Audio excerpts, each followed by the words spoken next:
Kapag palagi kang inaasar, pinipikon, o sinasadyang ginugulo ng isang tao, pwede ba itong maging kaso sa ilalim ng batas?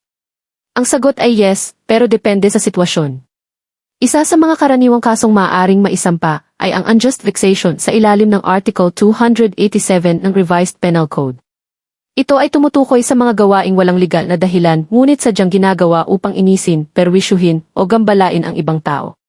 Halimbawa, kung paulit-ulit kang pinipikon, ginagawang katatawanan, o sinasadyang inaasar, kahit malinaw ng ayaw mo at pinahinto mo na ang gumagawa nito, maaaring pumasok ito sa unjust vexation. Kung ang pang-aasar ay may kasamang mga mapanirang salita na nakakasira sa iyong reputasyon, maaari namang pumasok ang kasong slander o oral defamation sa ilalim ng Article 358 ng Revised Penal Code.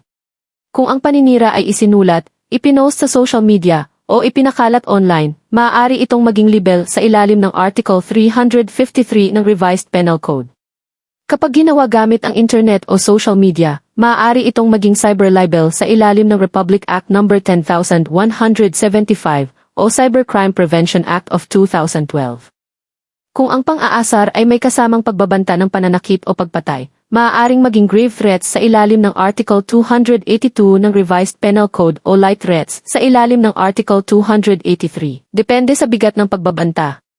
Kung estudyante naman ang biktima at ang pangyayari ay naganap sa paaralan, maaaring pumasok ang mga proteksyon sa ilalim ng Republic Act No. 10627 o Anti-Bullying Act of 2013.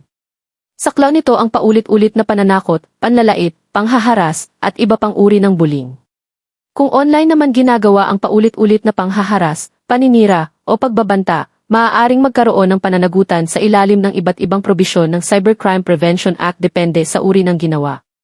Mahalagang tandaan na hindi lahat ng biro ay agad na kaso.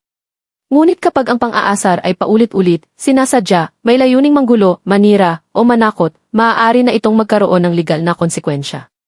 Kaya kung ikaw ay biktima ng ganitong mga gawain, makabubuting mag-ipon ng ebidensya tulad ng screenshots, video, audio recordings, mensahe, at mga saksi upang makatulong kung sakaling magsampa ng reklamo. Sa huli, may hangganan ang biro. Kapag lumampas na ito sa simpleng asaran at naging panghaharas o paninira, maaaring pumasok na ang batas. Kung gusto mo ng ganitong mga content mag-follow at mag-share.